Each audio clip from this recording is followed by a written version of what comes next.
Well, good afternoon, dear colleagues. I'm very happy to see the House full, and so the topic of international cooperation is still part of our agenda, which is a good sign. And we face the question: what kind of international cooperation can we talk about if we have so few international participants? On one hand, we have rich experience in international cooperation, and at our today's round tables and tomorrow, we need to find ways to see what the regions need, to see their new demands, to see their new opportunities, and look into what we are taking with us and what are we leaving in the past. Before we head fast into discussion, I'd like to ask Evgeny Grigoriev, member of the government of St. Petersburg and chairman of the Committee for External Relations of St. Petersburg. And probably I'm not the person to tell you how extended St. Petersburg's experience is in this respect. Well, thank you very much for this introduction and for the kind words. And it does make me feel responsible in a way. Well, St. Petersburg, Leningrad is not afraid of any responsibilities. On behalf of the governor of St. Petersburg and on behalf of the city government, allow me to welcome you and wish you health and success in your work. For the city, it is a very important part of its activities. I mean, international cooperation. It is important for many reasons. Today, it is more about economy, building up new contacts, continuing to work on the former contacts and looking into the suspended contacts, frozen for various reasons. It's not only because of the special military operation, but it is also due to the fact that people in some countries are afraid of the decisions made by our president and by Russia, scared of the new era we are facing. One of the key topics is interregional cooperation. Of course, I mean, the scope of this cooperation is smaller, but interregional cooperation nowadays help to due to various reasons, due to inertia probably, we were not developing, we were not working on bigger trends, on important trends. And today, within this globalization trend, we see intercity or interregional developments. We're talking about new regions as well, which is probably even more important for us, and we prioritize this trend. And we are now working a lot on expanding our relations with new regions for us. I'm not going to elaborate on effectiveness of the international cooperation on the experiences we already have. I mean, everybody is aware of that. We, however, have done a lot in actual terms. And the strategic forum as well as other events and projects, sets plans for the future and sets development plans for the future, trends for the future. It is not only about international cooperation or city partnership. We are no longer signing formal agreements, and you all know that you can sign whatever you wish. You can sign it very quickly, but the results might be deplorable. We have set out our strategic trends, and we're talking about three major trends that are important for the city. And we also, I mean, if we are signing an agreement, we create a roadmap for each agreement, filling it in with goals faced by the segments of economy and industrial trends that are important for the city, first and foremost. Another important thing is that these interests should correlate, and it should be, you know, a two-way street as well. So the agreement, any agreement, should be beneficial for both parties. Of course, I mean, we're talking a lot about geopolitical issues, but we are thinking about our partners.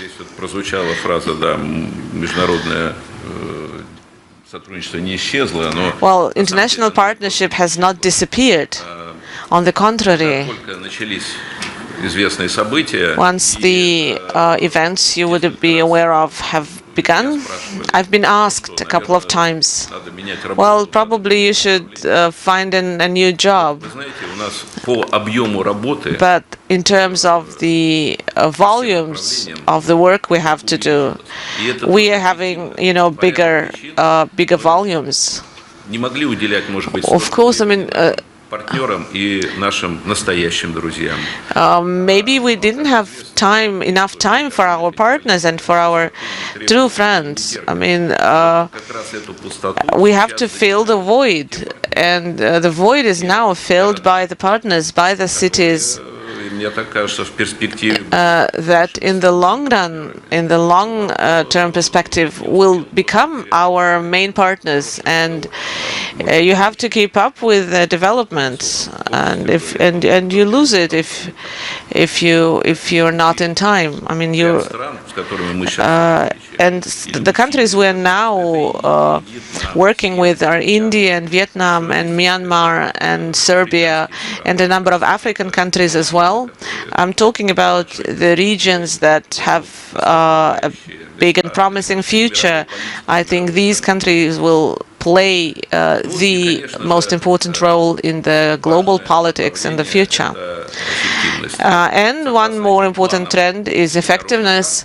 According to those plans or roadmaps, we have annual meetings when we look at the results and the outcomes, and we see the picture, whether an agreement or a partnership has worked or not.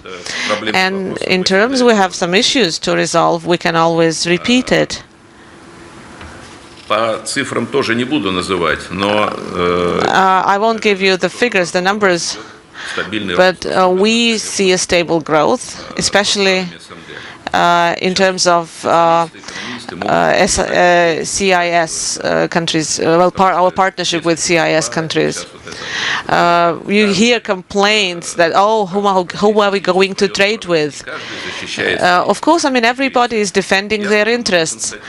I can only state that the volume of products turnover has grown. After 2014, in St. Petersburg, our turnover with a number of European countries has declined from 20 to, I mean, by 20 up to 80%. And I mean, we saw it as a problem, but at the same time, we had a growth in the product turnover with the countries that have stepped into this niche. We had annual growth in terms of products turnover by 10-12% with the US, for example. So nothing personal, just numbers and economy. And that is basically what I wanted to say. I would like to thank you for inviting me, and I do wish you all success and health and peace. And we'll win. And that's for sure. Thank you very much. I mean, with this message, I think we can begin our 15th international roundtable. It always takes place within the strategic forum. This year we're having the 20th forum, and we had very interesting speakers at our roundtable: thinkers, analytics, representatives of international organizations. And International Roundtable is a very interesting event, and I think today's discussion will only support this. And stemming from your address, from your message, I'd like to get over to our roundtable. We asked Victoria Panova. I'm sure you've seen her motivating speech at the plenary session. She's the vice rector of the National Research University Higher School of Economics, and she'll talk about the BRICS summit results and various trends in BRICS development, BRICS and G20, how it is viewed from the regions, and what this interaction can bring to the regions. It could be a separate question as well. So you have the floor. Thank you very much, Igor Nikolaevich. It's very nice to talk in this audience, and I would like to share with you the results of our work, and I'm going to outline what we have been doing within the BRICS cooperation. As for G20, this will be a separate thing. We see that even with the efforts of the Indonesian presidency and certain sentiments in the western part of G20, there are certain difficulties what G20 can do in response to actions of that golden billionaire countries.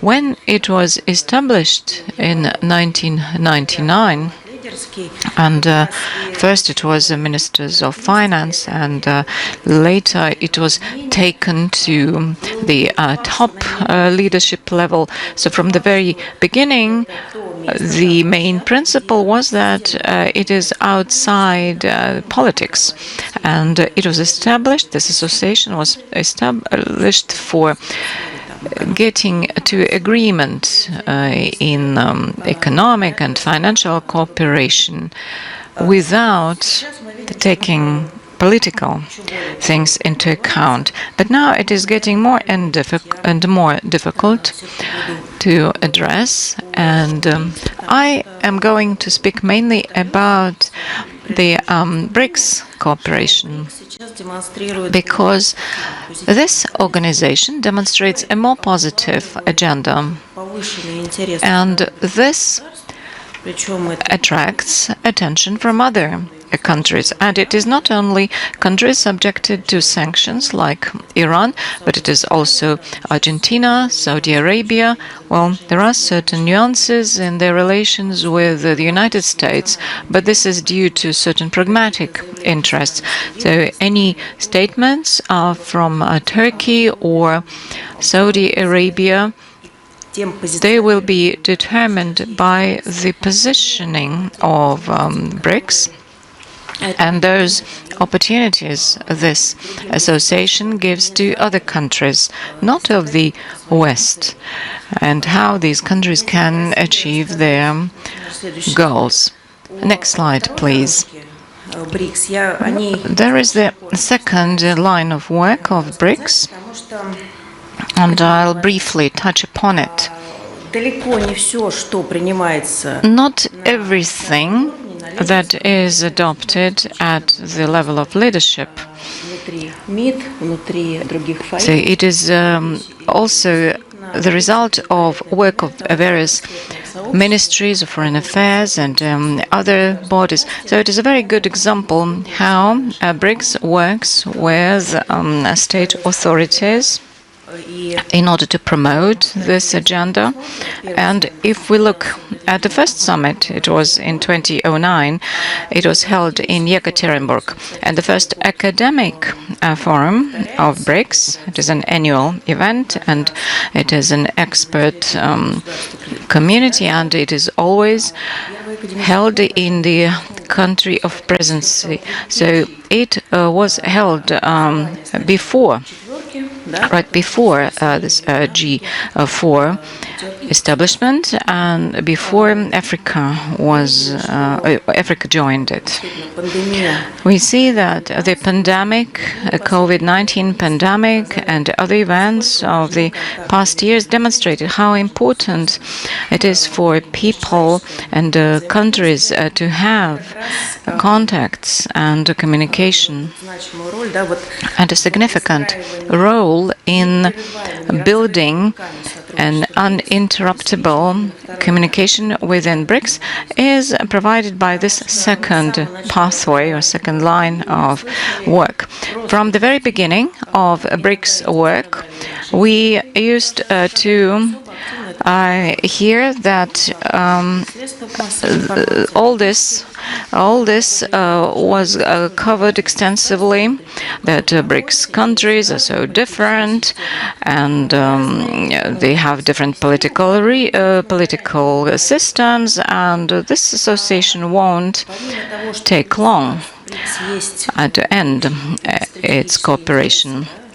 Well, there are, of course, strategic interests among these countries, and also there is a wide area for academic communication between people. It is this academic track, then youth cooperation, parliamentarian community, urban developers, and so on. So this second track is not only the way of establishing and continuing these links, but also preserving this rich texture of contacts. The Network University of BRICS was established when the expert centers dialogue took this decision, and one of Russian professors proposed it, and then we discussed it with other 4 countries, and it was accepted by the leaders. And this project was born from the bottom of this organization. And it took us only about 30 months to implement it. And G7 countries couldn't reach some tangible results similar to BRICS, although they have been working since 1975. So this is an important opportunity. I would like to give you a number of examples. Within this track, we open up various research centers, laboratories, and traditionally Moscow and St. Petersburg have been core grounds, but now it is a wider geography And this is related to the second part of your question, how regions might be interested. So there are other sites in Vladivostok, Yekaterinburg, in other regions, and they see a certain meaning in this. So it is not only some academic results from this world relationships, but also academic projects within these 5 countries. In St. Petersburg, there is a master's program under this BRICS association, and in the Far Eastern University, there's an internship program. There's over 100 people. They came for the whole term to study, and amazing results were achieved, and many people who previously never thought about Russia, they came here, and afterwards their universities addressed us with a proposal to organize courses for telling about Russia. So this is another point. Okay, we cooperate in BRICS, but we don't know much about this, about these countries. And also, we need to clarify what we might get from each other.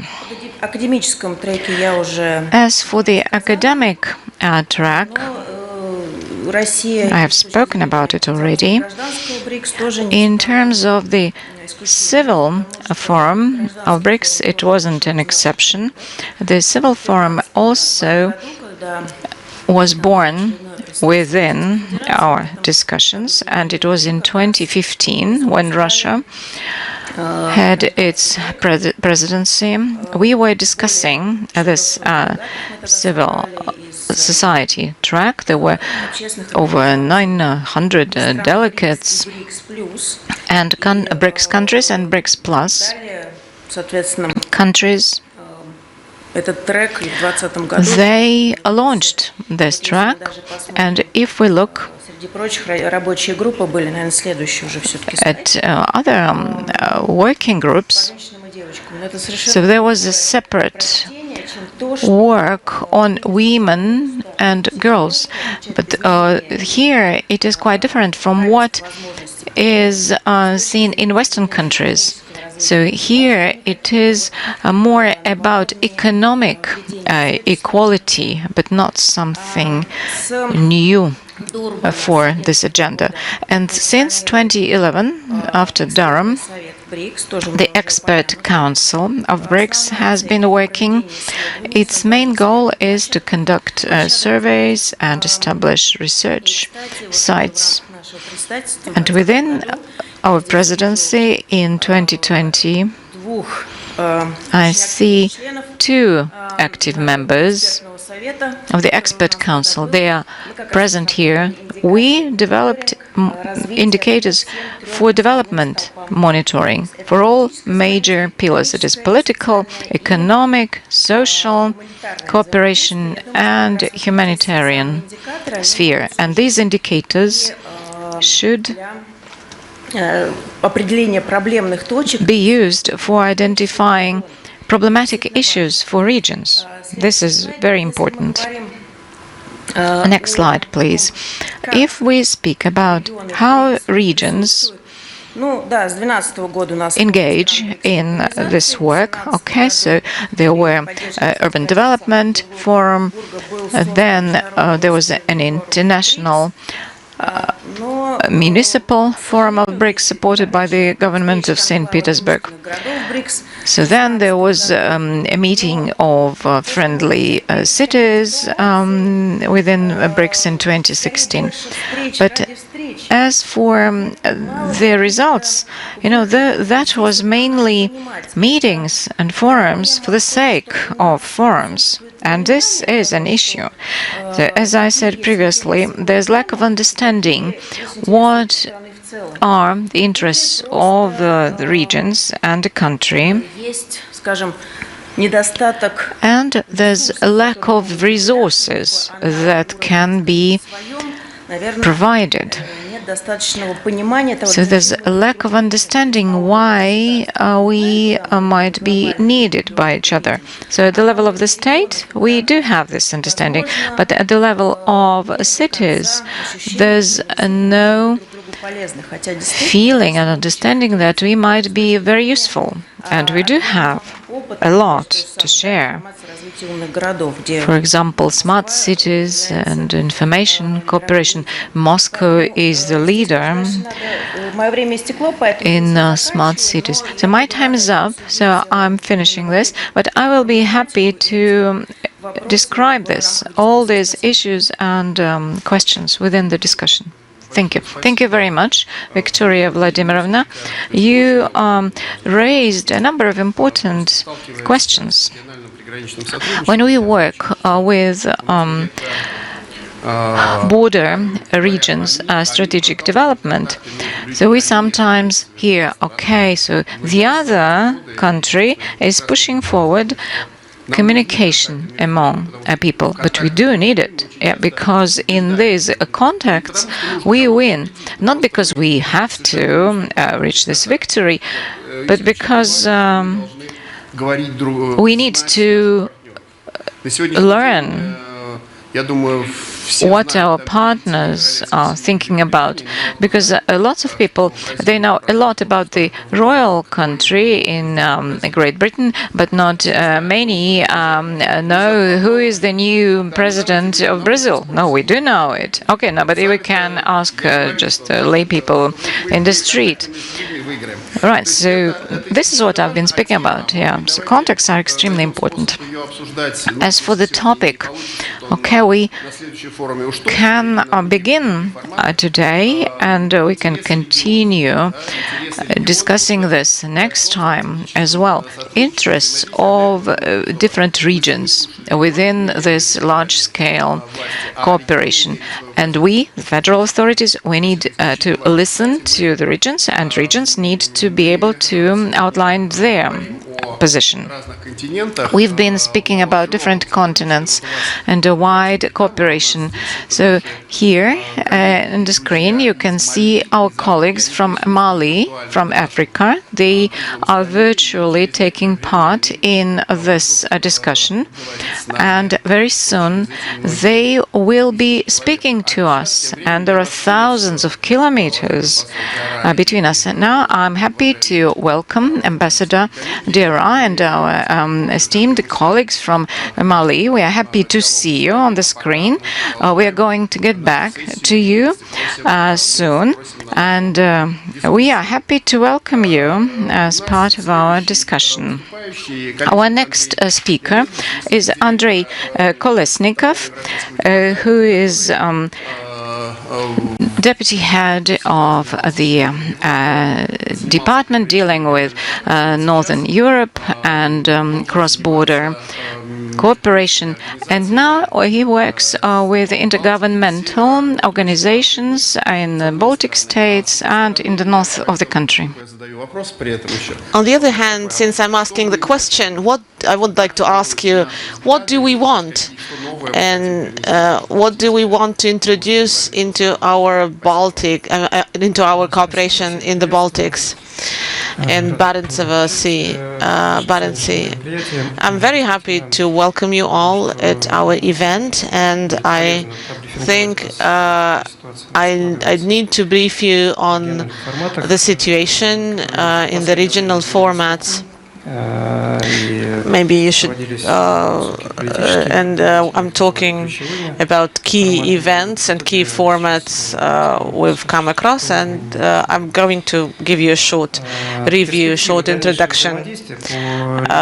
The future of our interactions in the north and in the Baltics is still uncertain, as there is in response to the special military operation. This these countries are working to isolate Russia, and Russia has been removed from the Baltic Countries Council and Parliamentary Association and sub-regional cooperation organizations and various organizations, international organizations on. I think some of you have been part of these projects since you are here, and you know that what is going on. The Arctic Council tomorrow, Nikolai Korchenovnikov will be delivering a speech on the presentation on the situation in the Arctic Council. Russian presidency in this organization has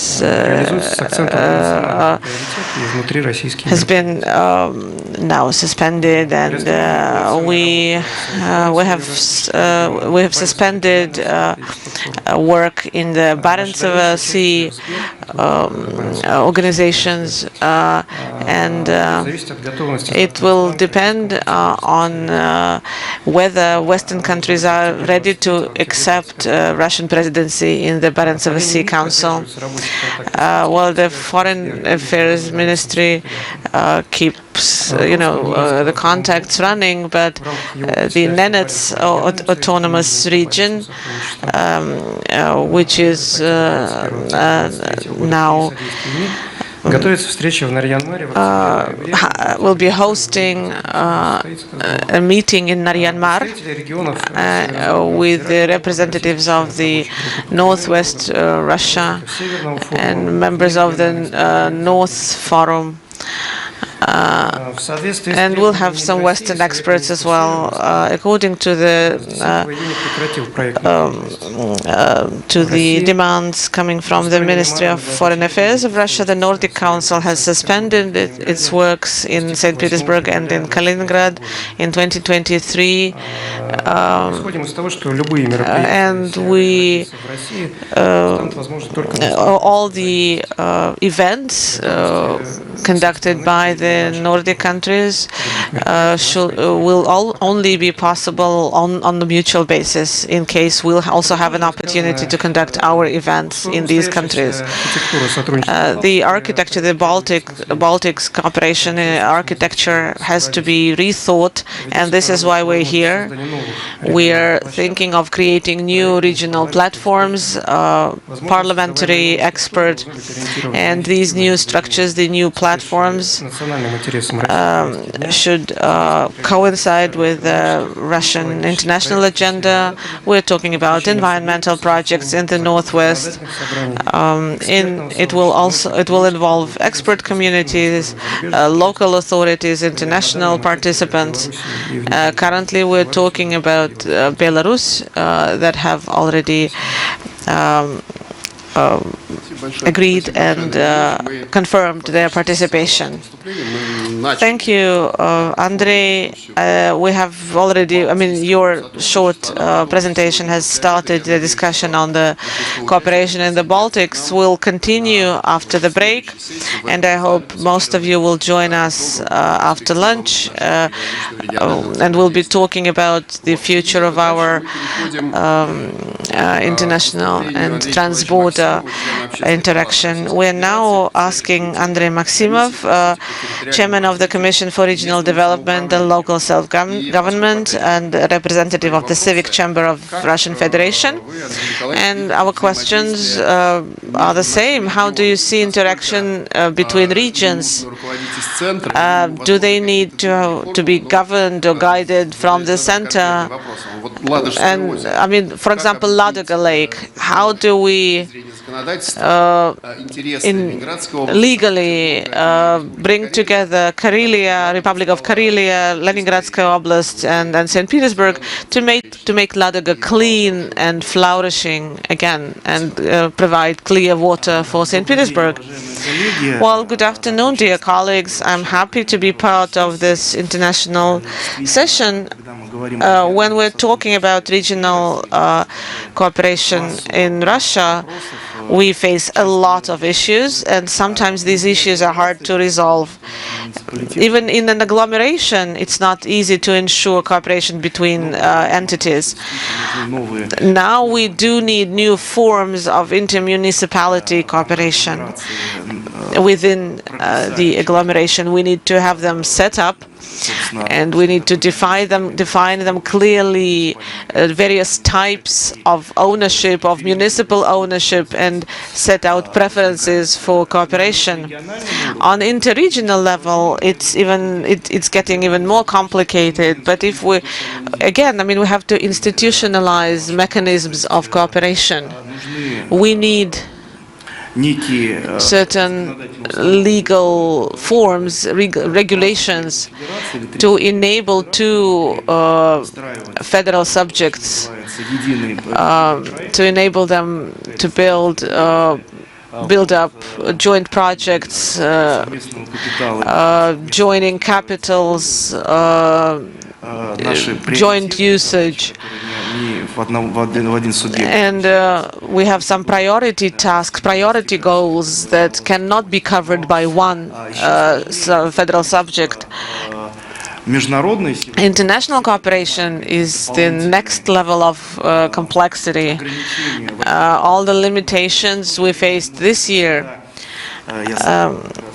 are to blame, of course, but on the other hand, we don't always realize the scale of the underground layer of this cooperation. What lays below the level, below the sea level. This year, as part of the international activities of the civic chamber, we are presiding in the MISC. It's an international organization of civic chambers, uniting civic chambers. I've been to 3 African countries, several Asian countries, and in 8 African countries we see Yandex Taxi and we don't know about it. On the other hand, once you come to an African country, to a country in Africa, and you sit down to talk with the ambassadors, with the Russian ambassadors and the people who work in the embassies, and Russians who live in these countries, they all complain, saying that the way, nobody knows how the country is working, how Russia is working with Africa. You come to Senegal and you say, well, they announce that you have this large corporation and they give a presentation in English. Well, it's a very down-to-earth thing. Cannot you bring a French interpreter or a French translator? We're not coming to Russia with a presentation in Yoruba. Couldn't you find a proper French interpreter? So in terms of international communications, we are lagging behind, and we are not always meeting the requirements or meeting the expectations. And well, perhaps this formal or informal fine-tuning, this is something we should be thinking about when we're talking about international and interregional cooperation. If we're talking about regional policies in Russia, there is a new issue. We need to retune our development institutions. We know that we have very different regions. They are not alike. They're very different, each and every one of them, and we're trying to develop them, to bring them to a certain level. At the same time, we're building up competitive advantages for them, and we have various tools for that, with fast development, special economic zones, free port in Vladivostok. так или иначе тоже является инструментарием. And we are talking about the regional development instruments. When we are talking about certain achievements, especially, well, for example, when we're talking about fast developing territories, especially in the Far East, these development institutions involved Russian companies that register as residents in these territories, but we do not but we don't consider the fact that their affiliation with foreign countries, especially if we're talking about parallel imports, we forget, we don't consider the deficit. We didn't have this deficit before. Today, when we're talking about these special economic zones and about fast developing territories, we need to enhance those and guarantee benefits for them and guarantee the advantages for the residents of these zones, of these territories, attracting investment, attracting technology. So we need to fine-tune these instruments. On the other hand,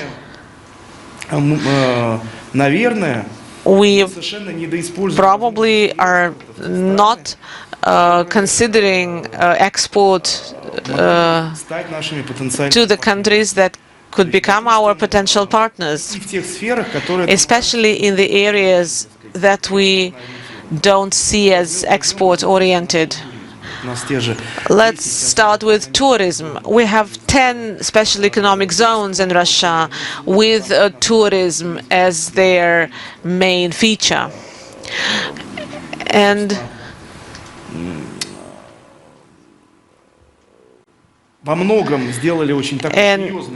in a way, they did have a breakthrough in terms of local tourism, in-country tourism.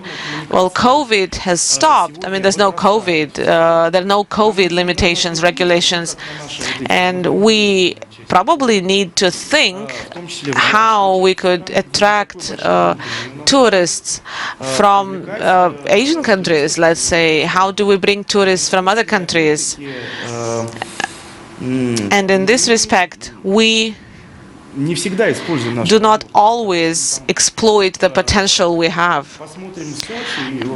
Look at the Sochi. I mean, even visually, compare Sochi and Batumi and see how many tourists from the Arab countries come to Sochi. You have some.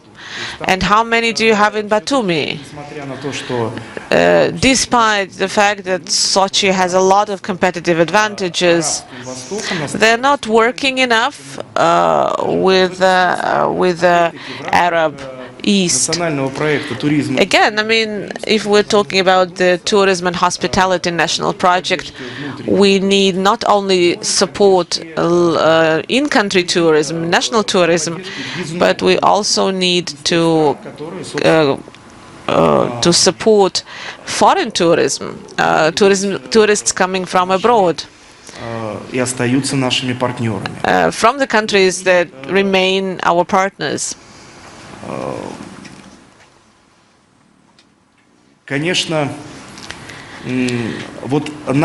Our institution, our development institutions and institutes, and we boast about those. After visiting lots of African and Asian countries, we believe this can be our export product. So there is demand for this, and these things can be offered in these countries, and also our consultancy can be in demand, how we develop territories, what measures of economic stimulation we use. because we do understand that there are differences among countries. There are international studies of country-specific values, and each country can use their competitive advantages. But some countries are similar to us, and we can export our technology and humanitarian technology into many countries and regions of the world. And I would like to say that stimulation of agglomerations, urban agglomerations, this is, of course, something when we speak that these are growth points, and from the end of May, we all remember those governmental decrees that now there's an institution of approval of long-term plans of urban agglomeration development.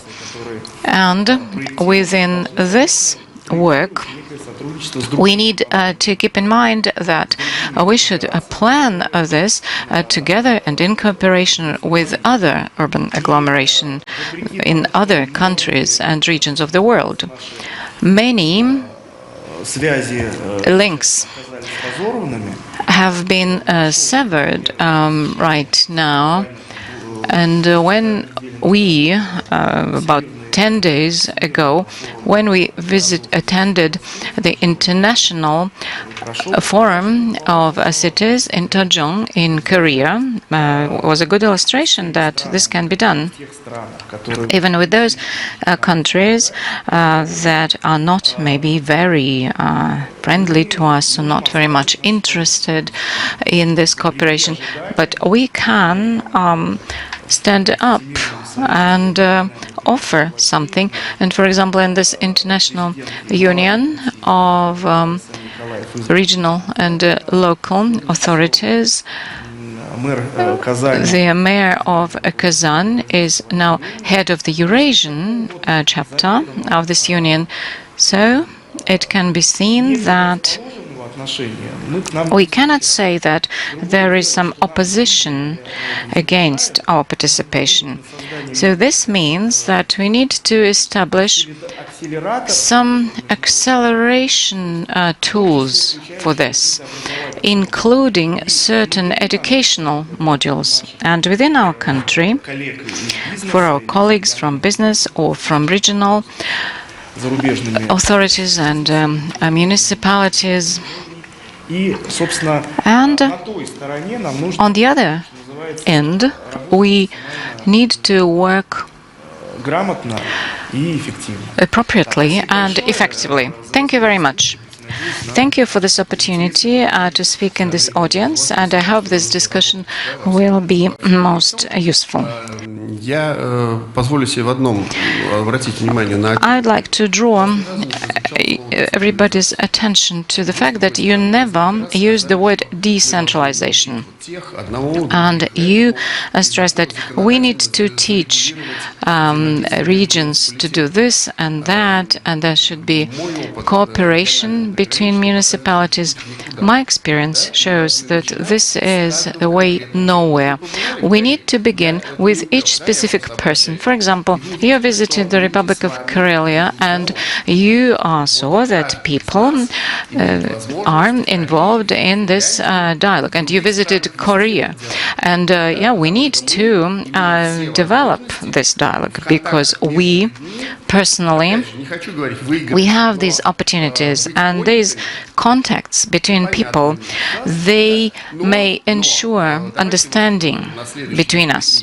So during some further discussion, let's think about decentralization, because there should be some grants provided to municipalities like Ladoga Lake, and then they will be doing a common thing. And our task is to identify a certain scale of work. Yes, I fully agree with you.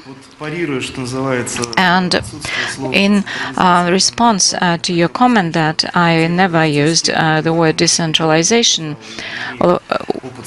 you know, you all sitting here, you all know that I am strongly for a decentralization. And I never said that we speak only about the national level institutions who are involved in acceleration. This is something which is grown at the regional level. And if we speak about international experience, not many people know that the experience of China, it is about decentralization, and all the reforms in the 1980s and 90s, they involved experiments when regional municipal authorities had within their mandate the ability to establish certain institutions and use certain mechanisms, and they were developing economy at the regional level. Yes, let's move along these lines. Thank you very much. We have finished the first part. How should I call it? We finished the first part of this session. And I would like to thank Evgeny Dmitrovich. He has to leave because there's a meeting of the government. Thank you very much for your participation. We wish you all the best, and we hope you will continue working with us. Yes, as for centralization and decentralization, we have lots of rights in the region, but there's one center. Thank you very much.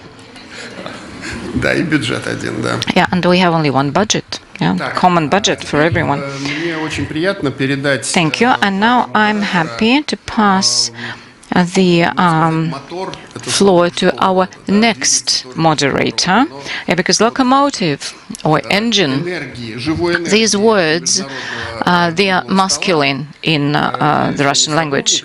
Now I'd like to pass the floor to Yelena Sadovnikova, and she's really great locomotive and an expert. And it is quite symbolic that she will be doing it, because in less than a year, here in St. Petersburg, the next Forum Russia-Africa will be held in St. Petersburg, and I'm absolutely sure that this topic will be actively discussed. And today we get back to the dialogue that we began with Ambassador Agibu Diarra here in St. Petersburg, and we'll continue it with explaining how we should understand each other, how we should move towards each other. You, our colleagues from Mali, you all have excellent international experience, and we hope that when we speak about your regional cooperation development, and this is, we hope, is what you are going to tell us about. But please, when you describe this, think how we can do it together. What are our common points? And merci d'être avec nous. Okay. Bienvenue. The floor is yours. Bonjour, monsieur. Bonjour to our African colleagues. And now I'm happy to welcome all the participants of this 15th roundtable. This venue allows to take a look from a positive and constructive perspective to identify the functionality of regional development, which is an important level of national and regional development. And for me, myself, regional development is trend number one. And there can't be any empty spots. We see that in the past months, there were breakdowns in international cooperation. And it was quite difficult to organize this international roundtable. We see there are lots of excellent experts from Russia, but we didn't know what was going to happen with the international participation. So now we see here a delegation from Mali who take part in this session. They are outstanding specialists in their country, and at the international level, many of them studied in Russia, and they speak Russian very well. So we see that we are now reinstating these links between our countries, and we hope that this dialogue will transform to a very promising cooperation. From this point of view, this session is a very important preliminary step before the second Russia-Africa summit. That the first one was held in Sochi, and the next one will be in St. Petersburg. So that first event wasn't covered widely in the media in Russia, but it was well accepted all over the world. So really, we see these outstanding people, and Ambassador Agibu Diarra, he was ambassador in 7 countries of Africa. Can you imagine the level of his talent, diplomatic expertise, and his experience in regional development of Africa? We'll hear more about it later. And Professor Touare, so a global person, he was head of the agency, let me check, the international, the ITU, it is a United Nations Union, and he did so much for Africa, and now he's head of the largest company in the sphere of international information and communications technology. So these are really top people of the African Union and of Mali, so we need to listen to their contribution very carefully, because they may offer something really useful to this dialogue. And we need to begin preparation to the second Russia-Africa summit. And we have one more amazing person, Mr. Ali Plik, who is General Director of the company involved in... Hello, now we see you. Hello. He's head of the company dealing with water resources and water supply, which is an extremely important international issue. Right, now let's now move there. So this dialogue with our friends, they're really friends. I've known them for a long time. We met at various international events. But when they visited Russia, they met Igor Nikolaevich, and they realized what are our strategic areas. So let's now pass the floor to Mr. Ambassador Agibu Diarra, and we expect you to describe aspects of regional development. Thank you very much, Dr. Elena, and greeting to all of you, honorable participants, to this strategic forum. I think it's an honor for us, for me and my colleague, Minister Ture and Dr. Plea, to be with you together to talk about international cooperation, and especially in West Africa. And we are very honored, because you know now exactly what's the main and the geopolitical situation in the world. In Africa, in West Africa, we have three main organizations, 3 main regional cooperation organizations, because we believed in regional cooperation. We know in Africa, West Africa especially, that we must do everything together in terms of, in economy, in terms of education, in terms of health, in terms of security. The first main organization is West Africa Economic State. We call it ECOWAS. ECOWAS is composed of 15 states. 15 states we have if I talk about 15 states, it's about almost the state named Gambia, Senegal, Ghana, Guinea-Bissau, Nigeria, Mauritania, Niger, Nigeria, and Senegal, Sierra Leone, Togo, and Sao Tome and Principe. We have almost 6,114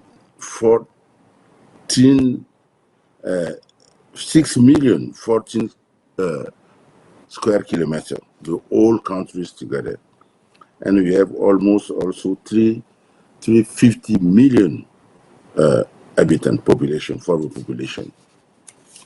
The ECOWAS state, the objective of ECOWAS in Africa, if I said ECOWAS, it means West African Economic State. The objective is to strengthen, and to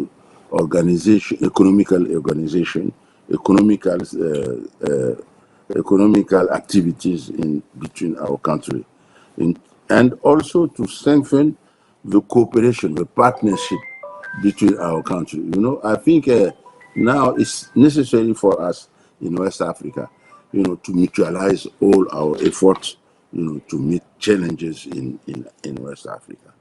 We have, in this case, we have treaties. We've got treaties in terms of economics, in terms of academical universities. We have treaties about health centers, how to build health centers all over West Africa, and now we have also the possibility in the field of security, to mutualize our forces, armed forces, to face challenges in terms of terrorism and transborder criminality. So these are the main objectives of ECOWAS. It was created in 1975, and its headquarters is in Abuja, in Nigeria. This is the main regional cooperation institution organization in West Africa. The second main is Liptako Gourma. You don't know Liptako Gourma. It's a zone between Mali, Burkina Faso, and Niger. It's a border zone which is characterized by its resources in terms of mineral resources, in terms of agricultural resources. It was created in 1975 also. Its main objective is how to develop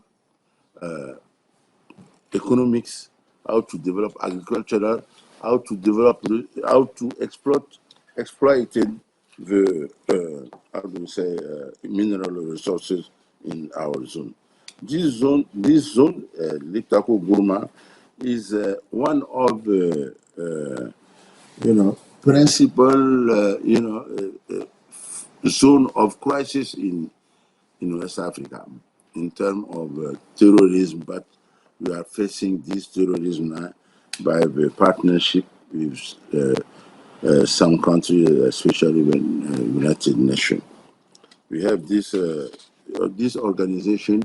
Was the main point of this organization is, if I must say, is how to exploit mineral resources, how to develop agricultural resources. This is Liptako Gourma. It's the second main organization.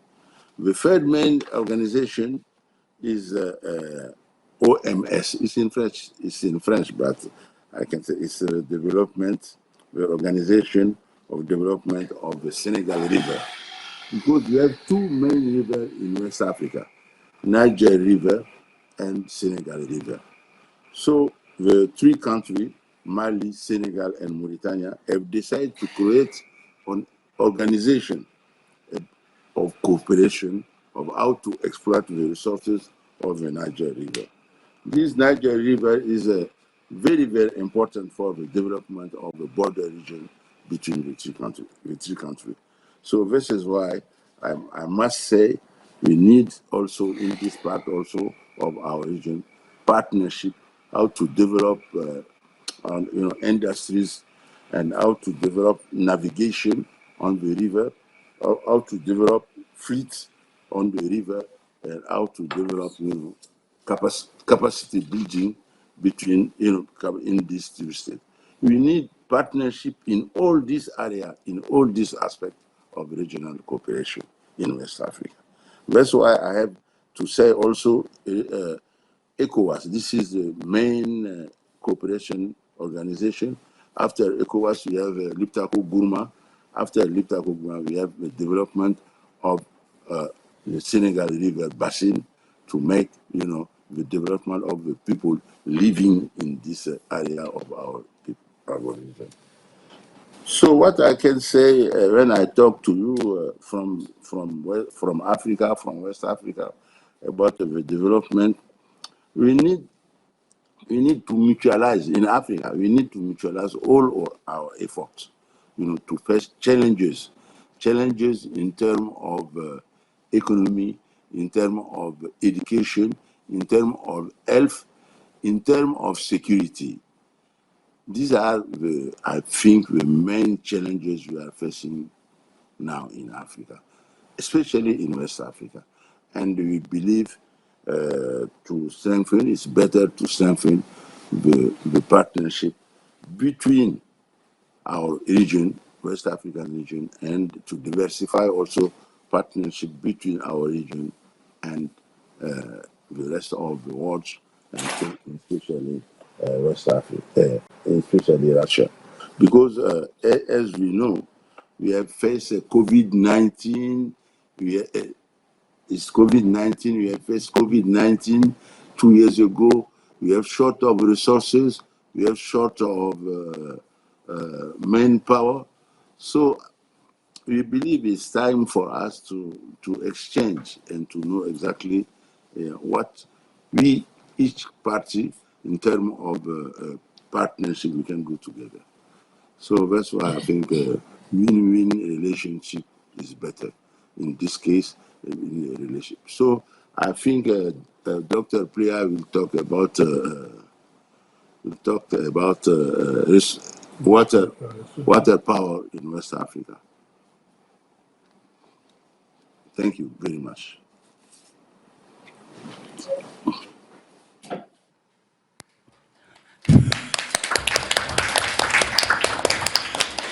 Thank you, Ambassador. And now, Thank you very much, Ambassador. And now the floor is given to Ali Plier, General Director of Senexar Company, dealing with water resources and water supply in West Africa. And the floor is yours, Doctor. Okay, thank you very much. Добрый день. Добрый день, потому что я... Good afternoon. I am from Russia. I can speak Russian. Прожил в Москве. I lived in Moscow many years. Okay. Speaking about water resources, I want to first speak about what is on place. Speaking about surface water resources and groundwater resources of Africa, and especially of West Africa. You know, in Africa, we have more than 60 watersheds, and these watersheds cross at least one border and collectively cover around 40% of the continent. So in West Africa, which occupies less than 25% of the continent, West Africa contains 47% of Africa's watershed and 11 transboundary river basins. So, these transboundary river basins in West Africa, we can note that each country in the region, each country, with the except of Cape Verde is an island, shares at least one river with at least one over country. So our main specificity is the transboundary resources in terms of surface water resources. And surface water resources provide benefits ranging from hydropower generation, irrigation, inland fisheries, tourism and recreation, to water supply, of course, for domestic, industrial, and mining operations. Specifically, the main basin in West Africa are first the Niger River Basin. This is the longest river in West Africa. It covers about 7.5% of the continent and spreads over 10 countries.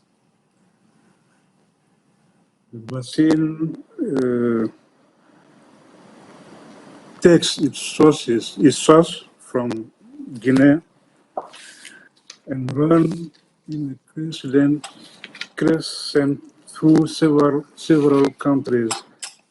I mean, Guinea first, Mali, Niger, Benin, Nigeria, but the basin covers over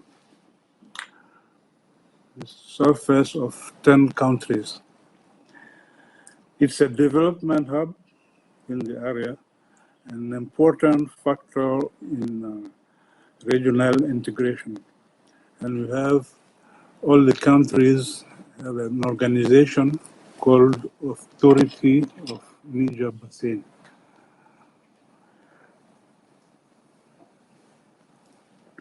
The second river basin is Senegal River, and it's the second longest river in West Africa, spread across 4 countries, Guinea, Mali, Mauritania, and Senegal.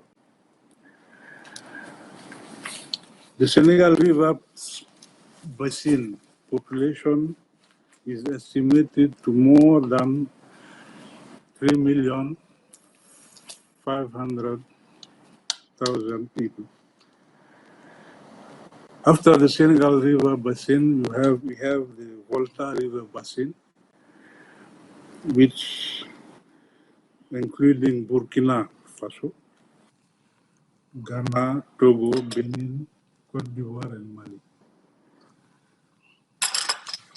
This is the third river basin, and you have, of course, Lac Tchad basin, which is this is the basin, the largest inland drainage area in Africa, and it's extends through 7 countries: Algeria, Cameroon, Niger, Nigeria, Centrafrique, Chad, and Sudan. You see that you have in West Africa, you have Niger and Nigeria in this basin. And another basin is Gambia River Basin, located too in West Africa, and through Guinea, Senegal, Gambia, and Guinea-Bissau. Speaking about groundwater, this groundwater, much in Africa and West Africa, is underlaid by complex and connected groundwater resources. Of course, you have some very important basins, groundwater basins, like the basin of Taudini, which covers Senegal, Mauritania, Algeria, Mali, part of Burkina, part of Benin, and Niger. So this is the greatest basin in the area, in the region, but we have some aquifers in magmatics and fixed rocks, but they are discontinuous. They are not continuous. And what to say, more than 100 million people in Africa, of course, are reliable to groundwater for the water supply. And here the problem is the ability to access this water. It depends on technical, economic, and social characteristics. In West Africa, we have the image of different investments depending on the countries. The characteristic of groundwater make it well suited, so the more demand responsive is participatory approaches of water and sanitation programs. I mean rural or urban water programs. These characteristics are the following. Groundwater resources are often resistant to drought. Drought is one of the main problems in our Sahelian region. And it's generally of excellent natural quality and requires no priori treatment or few. Of course, what I can say, we have resources, surface and groundwater resources in the region, but there are some problems I want to say. First, the unequal spatial distribution of resource, the gaps observed in the knowledge of the resources, especially groundwater, the pollution of both surface and underground groundwater resources of domestic origin in urban areas, of industrial origin, of mining origin. Great problem for us.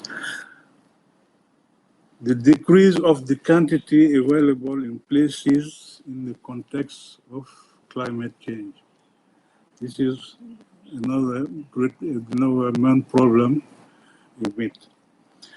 So for me, we have some main actions to develop in the frame of cooperation.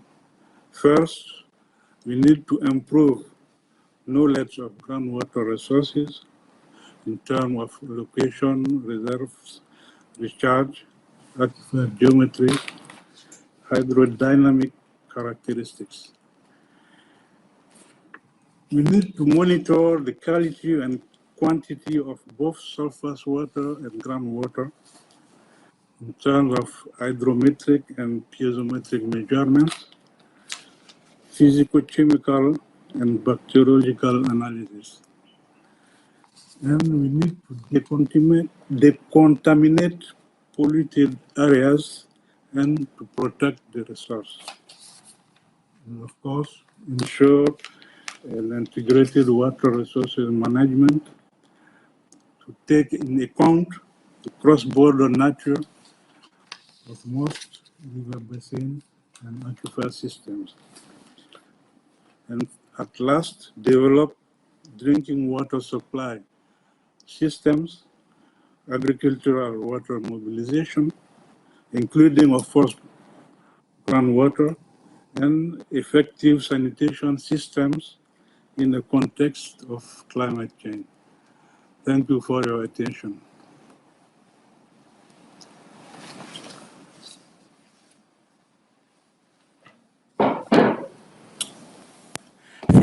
Thank you, Dr. Plee. It was very, very nice. Thank It you, was Dr. very Play. certain, very practical, very positive, and we are looking for cooperation with you.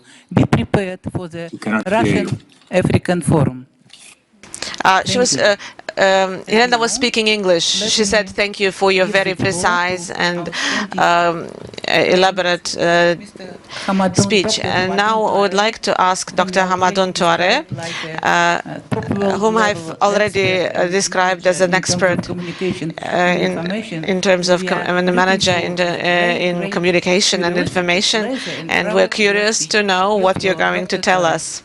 The floor is yours. Thank you very much, Elena Sadovnikova. You've been a great ambassador. Even though you are a scientist, you are also a really great diplomat. So I really enjoyed conversing with you over time, and thank you for letting us join this fantastic forum. I would like to give my greetings to Igor Nikolaevich as well, who did the original introduction, and also Mr. Grigorev, who, of course, was representing the governor and left, unfortunately. But we are very much pleased to be here. I'm very much pleased to be able to participate in this forum, which I see as a business forum. It's very important to me because we are talking about business in a changing world now, because there is a new world order that is shaping up. After the special operation, after all the things happening here in West Africa, in the Sahel region, I'm sure the world will be a different world. And partnership is key to us. My own region does not want to be seen anymore as anybody's territory or as anybody's monopoly, certainly not anybody's monopoly. And win-win business that we can do will make things better for everyone. Mali is looking for partners that are considering us on equal footing, and there are great opportunities for win-win for all the partners in that sense. I was fortunate to have studied in Russia. Я говорю по-русски тоже, я на самом деле питерский тоже, потому что я там учился в Бонч-Бруевиче. А потом, конечно, кандидатскую защитил в Москве, в ТУСИ. Так что я говорю по-русски тоже. И я говорю по-французски и по-испански тоже. What I want to say here is that language should not be a barrier anymore, because there are people who speak Russian, French, English, and all the languages. And we hope that some of you will learn also our African languages, which we speak very well as well. And we will have cross-cultural development. I am in the field of information and communication technologies, ICT, or IKT in Russian, where I was fortunate to have be director of the development sector in the ITU before becoming the Secretary General as well. And in all my development approaches, I'm looking for win-win partnership. We no longer use the word assistance, because assistance is meaningless. A win-win partnership will be good for everyone. And that's what is happening today that we are looking for. And in the area of information and communication technology, we are talking about, in Africa, a market of 1.5 billion people.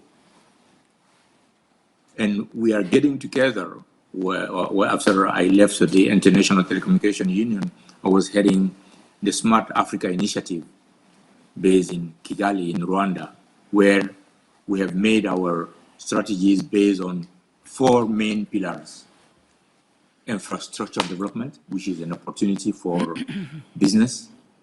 When you're talking about infrastructure, you're talking about mobile networks, satellite networks. You're talking about optical fiber networks. You're talking about drones and terminal equipment, from computers to 4G, 5G terminals, and also other types of terminals that can be used in e-health, e-education, or e-agriculture. And therefore, there are tremendous opportunities. And you are talking about the data centers as well. That is another very important area of cooperation. The second one is content development. And one of the first speaker mentioned actually widely about content in this.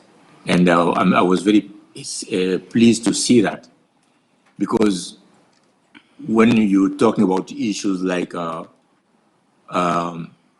smart cities, smart transportation systems, e-education, e-health, there are a lot of contents that can be developed, and those are opportunities for job creation and for creating new startups that will be able to provide services and applications and be rich in the process, which is important as well. The third area, which is very important, is applications, application development. You know, all the services are based on apps today, applications, and applications are local solutions to local problems. I call it local solutions to local problems. And when you have a very well-trained youth, you make them at work, you put them at work, and they will develop applications for the needs of the people. And this is another area where we can find partnership with all countries, including Russia. And I believe that this would need to be put in the next forum that is taking place in St. Petersburg. I hope to be there when it happens. We hope that we'll have many young developers that will collaborate with developers in Russia and create new ideas and new things, new services for the people. The fourth area, of course, of collaboration is capacity building, education. That was also mentioned. Having been trained myself in at Point Breivich in St. Petersburg, I know the quality of the education that you have there. And therefore, this is another very strong, important area of collaboration that go beyond businesses level. It becomes state-to-state relations. And that's very important. But when you put all these 4 together, these are the 4 main pillars of our development agenda that looks for partners everywhere. Now, of course, there is another additional pillar that you need to involve every time you are talking about information and communication technology. That's cybersecurity. Cybersecurity needs to be put in there so that our personal data are protected, so that our businesses are protected.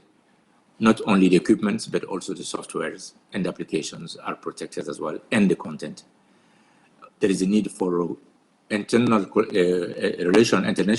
collaboration in that field, because today the criminal may not be on the crime scene. It can be anywhere. It can be any country, or it can be nowhere actually.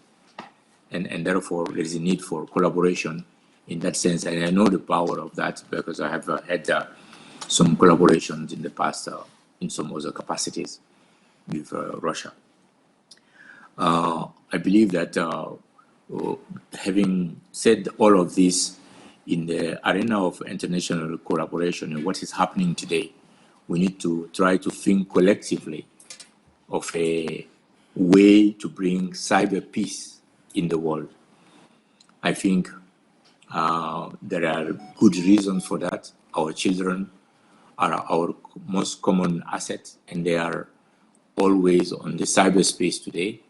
And since they are very important to all of us on equal footing everywhere in the world, there's an area where we can collaborate.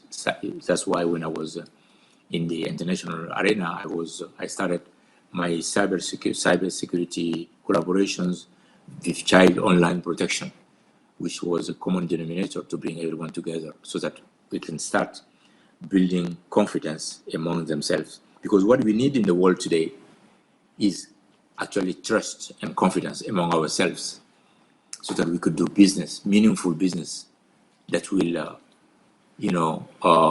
be useful for everyone. So I'm finishing this presentation just by saying that this is an estimated $300 billion business opportunity in Africa. 300 billion for that. That's the potentials for investment and collaboration, a win-win collaboration. And one can say that this is a gold mine, if we want to say so. And therefore, there is a real opportunity.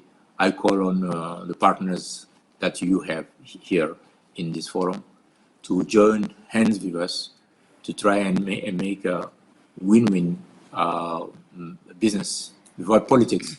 Of course, not doing politics is also politics, it's bad politics. But we can really approach this purely as business. And we are open for that.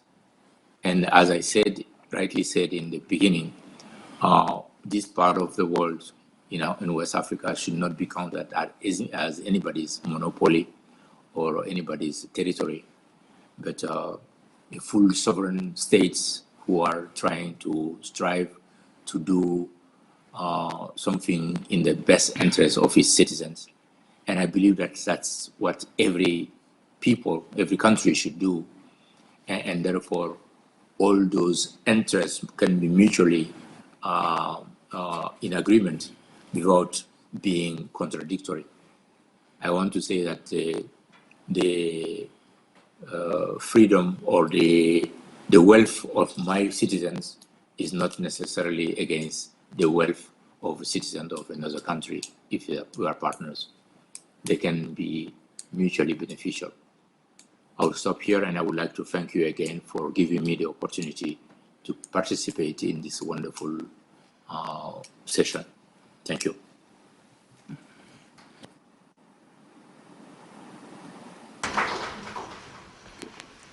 Thank you very much. Thank you very much. Hamadun. And Thank you, Hamadun. now we are finishing the session. Now we're and I finishing want to this simply repeat, part of I the think session, we built and I would today like to say a really again, great basis for today the big we are event next year developing in a very Petersburg. important It was really foundation breakthrough. for the second Like Mr. Russia-Africa Grigoriev told, summit. it's any And empty like place Mr. Grigoriev said, immediately every is, empty place is fulfilled with immediately other things. filled We up did with it, some I other think, things, and I think with we many, many managed regards. and succeeded Thank you in very this. much. Thank you very much for your contribution. Но это нашу сессию. So we are finishing the second part of this round table. Sorry, Irina, General Director, improved me. She told within the So the second part of this session is finished, but there will be the third part of it. Coming, leading with Irina. And now Irina Karelina will be moderating the third part. I believe that this is very important, this openness to cooperation that we saw from our colleagues from Mali will be something that members of the audience here will be able to demonstrate, because we would like to focus on those challenges and barriers we are facing today. I am passing the floor to Elena Chiguyevskaya. She is now director of Giprogor Institute. Thank you very much for this opportunity. This forum has been very close to my heart. My specialty is urban planning.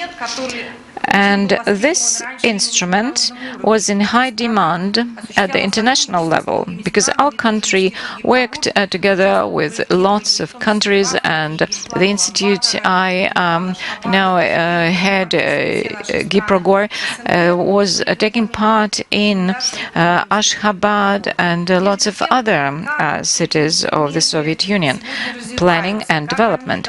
What about these instruments now? How can they be developed and improved? What can we do with all this at the times of turbulence? First, I would like to begin with a certain retrospective outlook. So what we have achieved and how we can move forward, taking into account all modern challenges and conditions. So the whole presentation is full of archive materials from the 1920s and 30s, and you can see that what was the level, high level of the quality of all these materials prepared by urban planners. Well, of course, in the 1920s, the main idea was socialist development of cities, and the major focus was industry development. In 1931, socialist distribution of people around the country and in each specific industrial town should be planned. So how these enterprises and housing areas should be coordinated. So it was important to define how all this should be incorporated into the texture of these towns and cities. So that was the first time when such planning approaches were used. So it was at the level of towns, but also at the level of urban blocks. It was an element of infrastructure provision. Important principles of industrial zones planning were identified. You see in these illustrations that certain typical standard components of urban structure were described. There were modules, it was blocks and mini areas. So this is just some glimpses into the history of all this. Of course, not even 1 hour is enough to describe all major aspects of this. But I would like us to focus on what has been developed there. New cities, when they were built from scratch, there were units of urban planning. There were units of industrial enterprises areas development. There was a notion of the balance of urban areas. So those calculations of how many people should live there.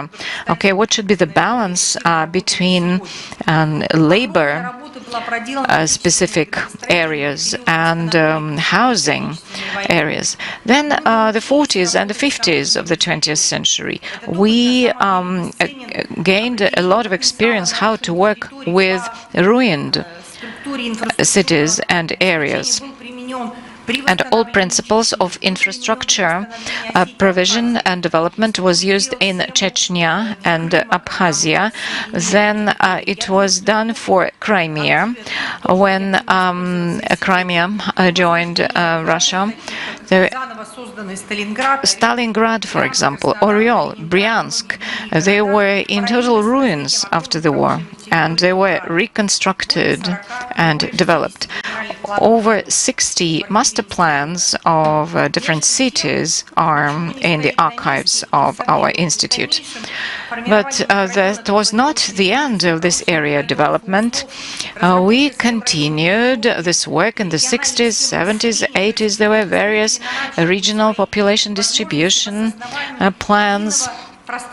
And the area of regions and towns all over Russia were planned. In the 60s and 80s of the 20th century, not many urban planning solutions were implemented, only up to 10-15%. Not the quality of those plans were low, but because it was not possible to implement everything. The situation changed, and in the 1980s, important steps were taken. It was possible to use mathematical modeling, and we began studying agglomerations, and regulation was developed for urban planning. Mathematical solutions were used for town planning solutions.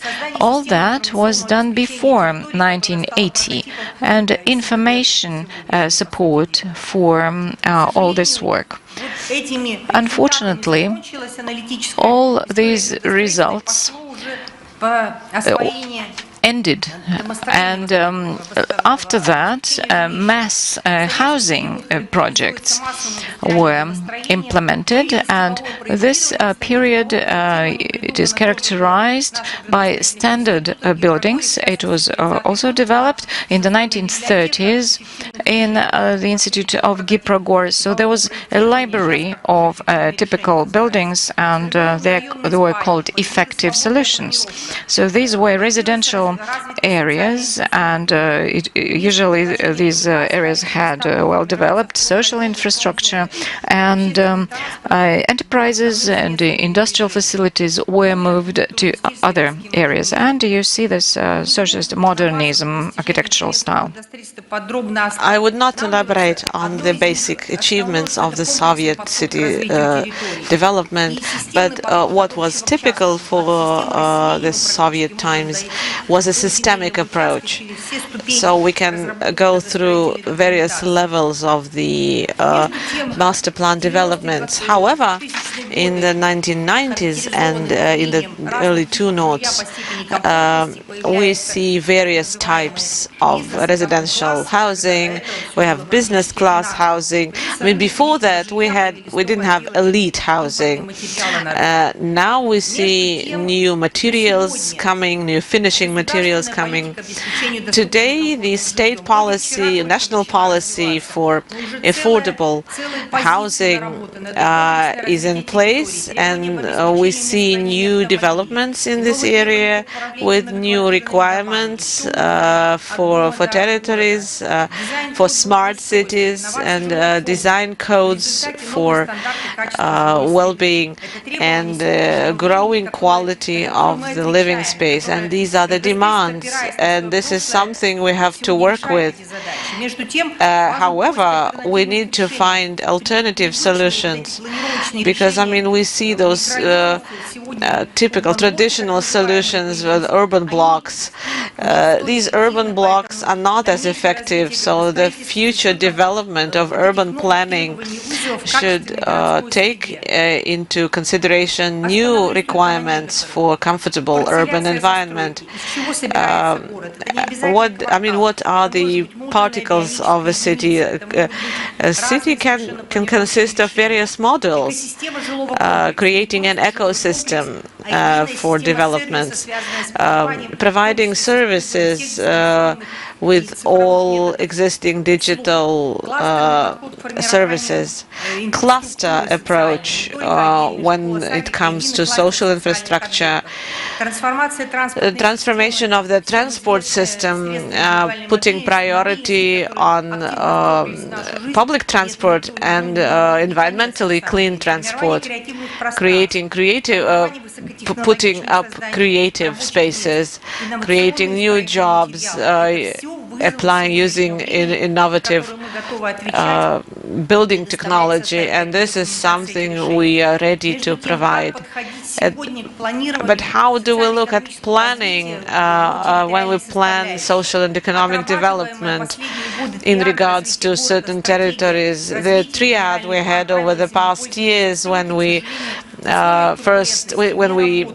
first had a strategy for social economic development, then we had master plans, and after that we applied certain regulations. Today, we are living in the age of turbulence, and today we see surrogate documents like master planning.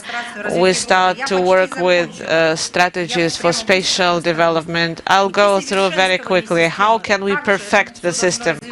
How should we evolve? We need to find inspiration in the national traditions of city building. We could work with a strategy for social and economical development, develop municipal regulations stemming from this strategy, from the social and economic strategy. And we have 4 federal laws for urban planning and for master planning.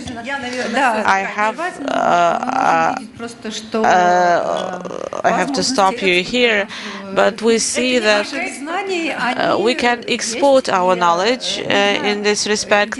I don't know if our partners in Mali would be interested in that, but I think that in the future, when we organize new trends, when we think of new trends of cooperation, we should probably use these opportunities we have. And I'm happy to give the floor to representatives of the faraway Kamchatka, Dmitry Korostelyov, who is a representative of the Legislative Assembly of the Kamchatka territory. Well, good afternoon, dear colleagues. Well, we are at Kamchatka. We have arrived at Kamchatka. Here's the moment, and I'm really grateful for the invitation. I'm very happy I have a chance to give a short presentation. I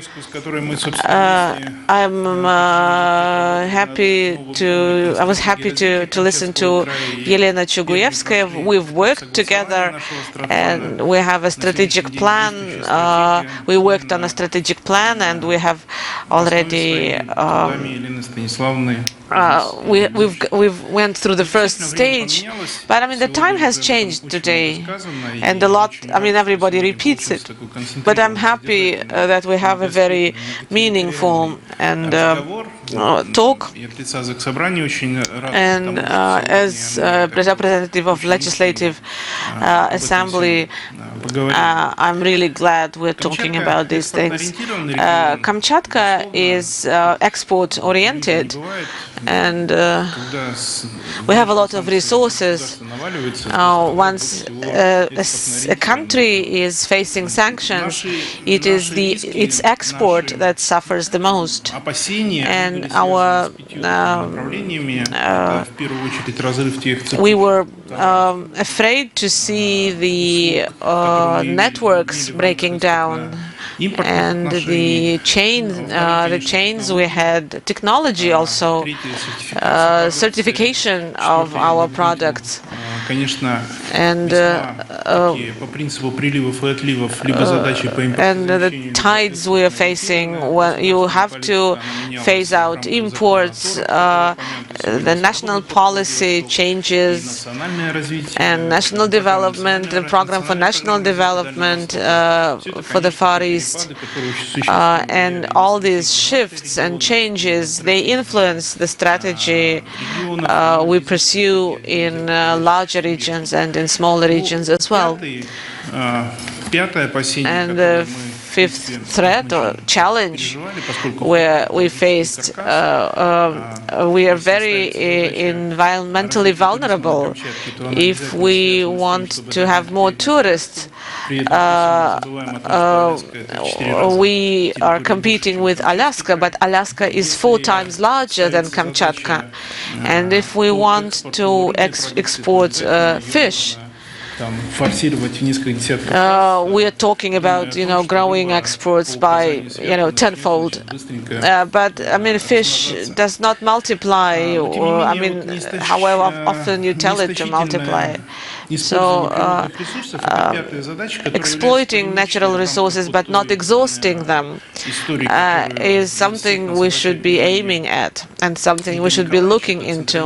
And central or decentralized governance, this is what it boils down to. Sanctions would not be a problem if we don't have sanctions within the country.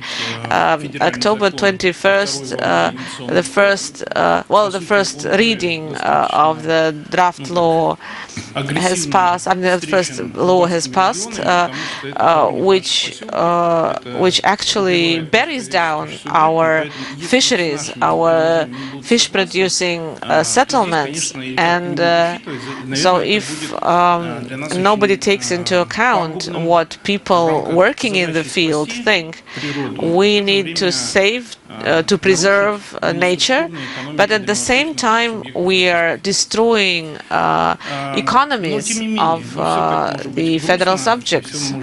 But maybe not everything is as sad as I'm describing it. Kamchatka on the whole is still working with South Korea, China, Japan, the Netherlands and Germany. We have grown our export by 10% because we have deep processing.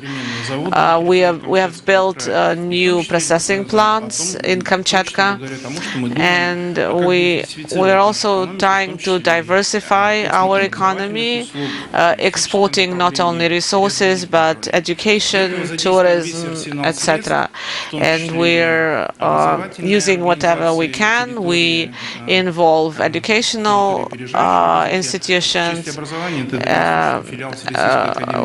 We're talking about the Far Eastern branch of the International Trade Academy, and we also see Kamchatka as an educational hub. And Petropavlovsk-Kamchatsk also plays an important role. Petropavlovsk-Kamchatsk is a regional platform for BRICS, and we've had several BRICS sessions there. It's been 325 years that Kamchatka has been part of Russia, and our motto is Preserve Kamchatka. And it is the key meaning in the triad Kamchatka, Russia, the world. We have shared it with Khakassia. We have a regional brand motto, preserve Khakassia, and we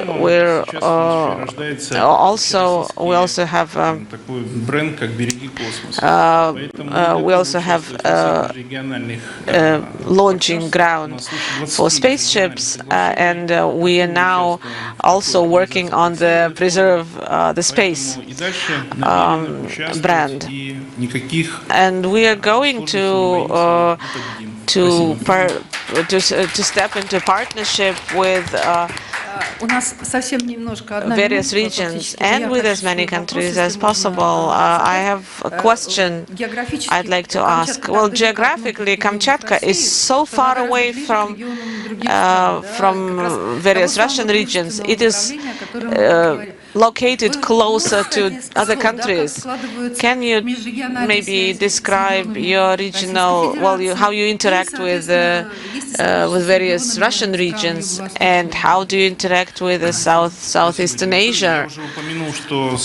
Well, as I've already mentioned that we, of course, we have a parliamentary association for the Far East and the Baikal region, and Zabaikalia region, sorry, and we also have a concept for fast developing territories in Far East, and we're not only talking about Pacific area, but it is also the Baikal region. As for the foreign countries, we are working closely with South Korea. We have grown our exports by 15%. Well, what do we export? People are always hungry.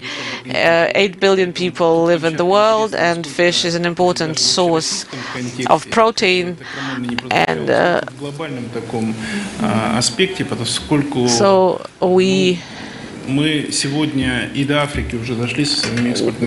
we are even exporting something to Africa. So we are altering logistics. We are also it's mostly South Korea, China, Japan. We no longer have direct partners in the US and Canada. We've frozen our relations with Poland, so we don't have. We used to have contracts and agreements with the Poles, but physically the volume of export has grown. I'm talking both volumes and the money, and I think we have our important share in the national economy. What about interregional cooperation? So you're mostly talking about export-import. Maybe you have some joint interests in the Pacific.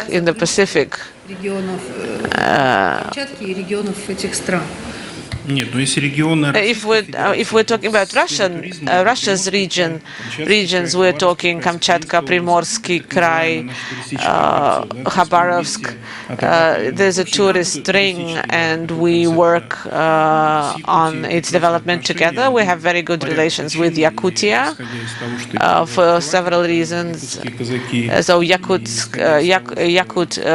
Cossacks actually discovered Kamchatka for Russia, and so we have very, very close relations with that region, and we'll have Yakutia days in Kamchatka very soon, and then we'll visit them. So we have this interregional partnership, and both in culture and in economy and in politics. Thank you very much.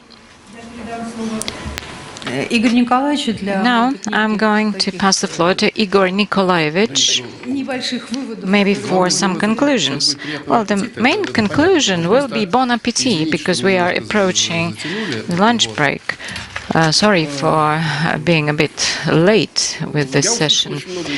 I heard lots of interesting things, and I really hope that we'll be working together on recommendations. If we have time and desire for all this, if our speakers and participants and the audience would like to write down something that really appealed to you and what you would like to include into the forum recommendations, because this is the time when all new ideas should be taken into account.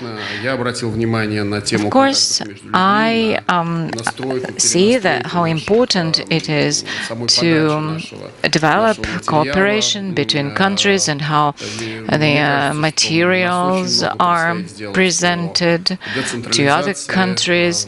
A lot should be done in the sphere of decentralization or new decentralization. It does mean that it will be strict, something strict and firm. No, it will be just a different round of decentralization.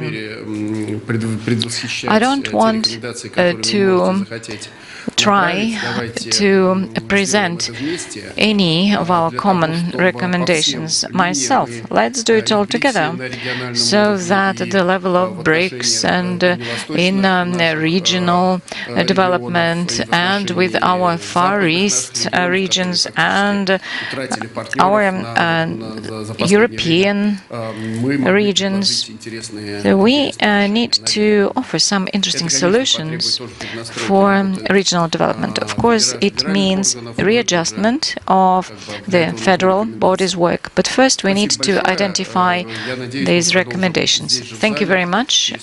I hope we'll continue our work exactly in 1 hour, and we'll take a look what has been done in northwest of Russia, and we'll be identifying further ways of cooperation. Thank you.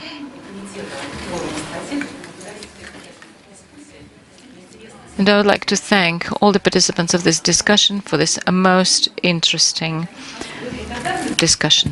Thank you. Yeah, and let's give a round of applause to moderators. Thank you. Ой, моя дорогая, спасибо. Ой. Ой, ой. Ой, спасибо. Спасибо огромное. Да.